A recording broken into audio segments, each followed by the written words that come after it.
पाकिस्तान में अर्ली 2000 में जब मुशर्रफ का जो है वो मीडिया आया, मुशर्रफ ने मीडिया को छूट दी, केबल टीवी आया, चैनल्स चले, इसी वक्त से एक चैनल था जो कि आया था, वो था जियो टीवी। ARY पहला था और दूसरा जियो टीवी था। जियो टीवी की जो एक रेपुटेशन है पाकिस्तान में वो ठीक है, मैं इतनी कोई बहुत, मैं ये भी नहीं कहता कि बहुत अच्छी है, मैं मगर ये भी कहता हूँ कि बहुत से ऐसे टीवी चैनल्स हैं जैसे दुनिया, वो दूसरा ARY हो गया, दुनिया भी ठीक है, समा टीवी वगैरह, ये मतलब ये है कि जियो की रेपुटेशन एटलीस्ट दूसरा जो बड़ा ARY है उससे बहुत अच्छी है, क्योंकि ARY टोटली एस्टेब्लिशमेंट की सियासत करता है। और तो एक जो न्यूज एंकर जो था हमेशा से वो हामिद मीर था, जिसने समा का इंटरव्यू भी किया था। वो हमेशा से जो है वो 8 बजे जो प्राइम टाइम का शो था कैपिटल टॉप, वो हमेशा से जो है ये करता आ रहा था, ठीक है जी। और अब क्या हुआ है कि पिछले दिनों असद तूर के ऊपर हमला हुआ है, जो कि एक जर्नलिस्ट है, ठीक है।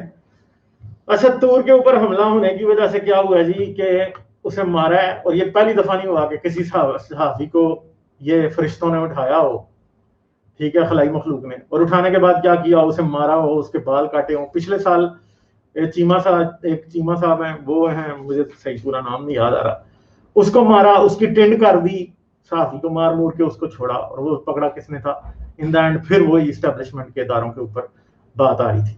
तो क्या एंड पे हुआ जी, उसको मारा है, असद तूर को भी मार मूर के फेंका। अब तो हामिद मीर ने इस बात के ऊपर तकरीर की कि भाई ये काम बंद करो, ठीक है, हमें भी पता है कि तुम क्या करते हो, जो एस्टेब्लिशमेंट के इदारे हैं। और उसने एक बंदी का नाम लिया, या एक औरत का, जिसे कहा जाता है जनरल रानी।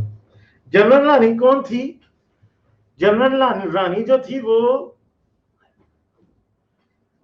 जनरल याह्या खान की जो थी, उसको क्या कहते हैं, उसके लिए वर्ड क्या यूज होता है, मिस्ट्रेस थी उसकी, ठीक है जी।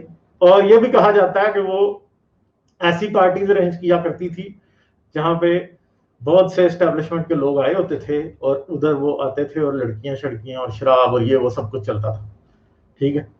तो एक सिर्फ जनरल रानी का नाम लिया हामिद मीर ने, जो कि ओपन सीक्रेट है, सबको पता है कि याह्या खान ये काम करता था। और याह्या खान को आज से कितने साल हो गए हैं जी, 71 में, 30 साल 71 से लेके 50 साल बाद आज याह्या खान की बात हुई है, ठीक है।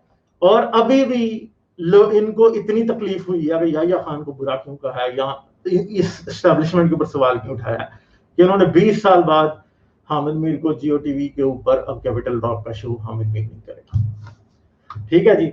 हामिद मीर भी कभी रहा होगा एस्टेब्लिशमेंट का, वही भी मतलब किसी के भी वो जो है ना हाथ सब नंगे हैं इधर समान, मगर ये आके इतनी बेशर्मी है इस एस्टेब्लिशमेंट की कि अगर कुछ भी होता है, कुछ भी किसी भी लेवल का, तो हर बंदे को ये पकड़ लेते हैं, उठा लेते हैं, मार देते हैं, लोगों की लाशें मिलती हैं, सब कुछ होता है। हमारे लोगों के साथ भी ये हुआ है, ठीक है, आसिम भाई के साथ, और जो हमारे दोस्त हैं उनको उठाया गया, मारा गया, फिर उनको चुपके से छोड़ दिया गया, ठीक है, और उनके ऊपर बाद में ब्लास्फेमी का इल्जाम लगा दिया गया। हर बंदे के साथ ये यूं करते हैं, जो भी बंदा बोलता है उसके साथ ये यूं करते हैं। और इन द एंड क्या हुआ कि अब हामिद मीर को उधर से हटा दिया गया। अब शोर तो मचा हुआ है, बट क्या होगा, मुझे ये नहीं लगता कि एंड पे कोई ये होगा कि हामिद मीर कोई फ्रीडम ऑफ एक्सप्रेशन का कोई हीरो बन के निकलेगा।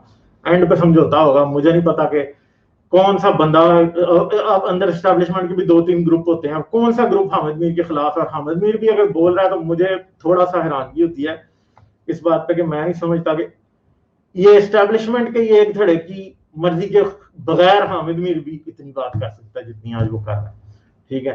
तो मैं हमेशा always take these things with a pinch of salt, मगर ये आके पाकिस्तान में फरिश्तों का निज़ाम ही चलता है और किसी का नहीं चलता।